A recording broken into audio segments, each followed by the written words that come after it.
Pasal 25. 3 hari sesudah Festus sampai di daerah itu, ia pergi dari Kaisaria ke Yerusalem.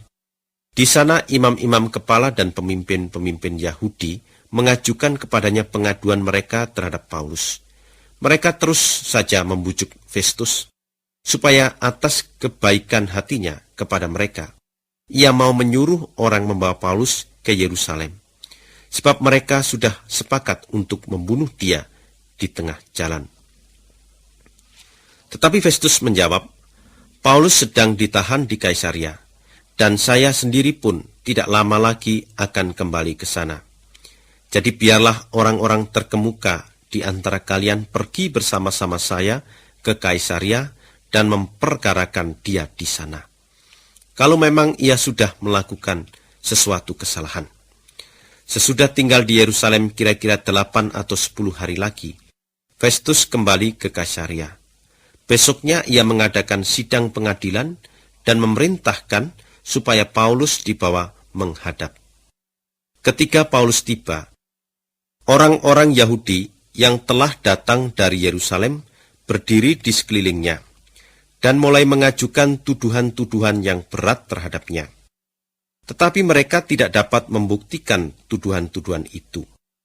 Dalam pembelaannya, Paulus berkata, saya tidak melakukan sesuatu pun yang salah terhadap hukum Musa, atau terhadap rumah Tuhan, ataupun terhadap Kaisar Roma.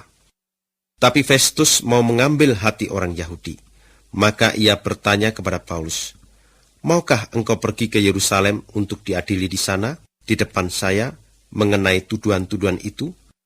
Paulus menjawab, saya sedang berdiri di hadapan mahkamah Kaisar Roma, dan di tempat itulah saya harus dihadili. Tuhan sendiri tahu bahwa saya tidak bersalah terhadap orang Yahudi. Kalau saya sudah melanggar hukum dan melakukan sesuatu yang patut dihukum dengan hukuman mati, saya rela mati. Tetapi kalau tuduhan-tuduhan mereka tidak benar, tidak seorang pun boleh menyerahkan saya kepada mereka. Saya minta diadili di pengadilan Kaisar. Sesudah berunding dengan penasihat-penasihatnya, Festus berkata, engkau minta diadili di pengadilan Kaisar, jadi engkau harus pergi menghadap Kaisar. Tidak beberapa lama kemudian, Raja Agripa dan Bernike datang ke Kaisar untuk mengucapkan selamat kepada Festus. Setelah mereka berada beberapa hari di situ, Festus menerangkan perkara Paulus kepada Raja Agripa. Festus berkata, ada di sini seorang tahanan yang ditinggalkan oleh Felix. Waktu saya berada di Yerusalem, imam-imam kepala dan pemimpin-pemimpin Yahudi mengajukan pengaduan mereka terhadap orang itu dan minta supaya saya menjatuhkan hukuman kepadanya. Tetapi saya menjawab bahwa orang Roma tidak bisa menyerahkan begitu saja seorang tertuduh untuk dihukum, kalau tertuduh itu belum berhadapan dengan pendakwa-pendakwanya dan diberi kesempatan membela diri. Jadi waktu mereka datang kemari, saya tidak menunggu lama-lama. Besoknya saya langsung mengadakan sidang pengadilan dan memerintahkan supaya orang itu dibawa menghadap. Ketika para pendakwanya berdiri mengajukan pengaduan mereka, mereka tidak mengajukan sesuatu kejahatan pun seperti yang saya kira mereka akan ajukan. Mereka hanya berbeda pendapat dengan dia mengenai agama mereka sendiri dan mengenai seorang yang bernama Yesus.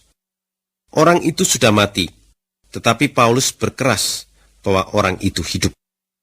Karena saya bingung mengenai bagaimana saya bisa mendapat keterangan-keterangan mengenai perkara itu, saya bertanya kepada Paulus, apakah ia mau pergi ke Yerusalem dan diadili di sana atas perkara itu. Tetapi Paulus minta naik banding. Ia minta supaya ia tetap tinggal di tahanan sampai perkaranya diputuskan oleh Kaisar.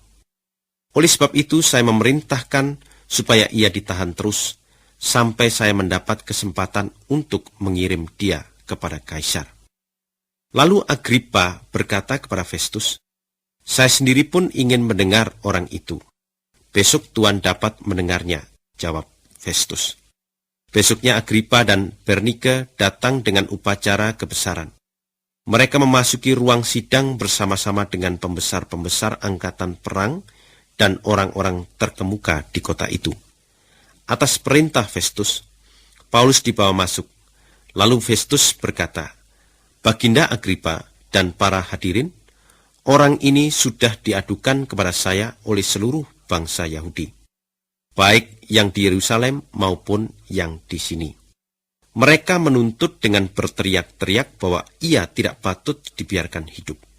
Tetapi saya tidak menemukan sesuatu pun yang sudah dilakukannya, yang dapat dihukum dengan hukuman mati. Dan oleh sebab ia sendiri sudah minta perkaranya diadili pada pengadilan Kaisar, saya sudah memutuskan untuk mengirim dia kepada Kaisar.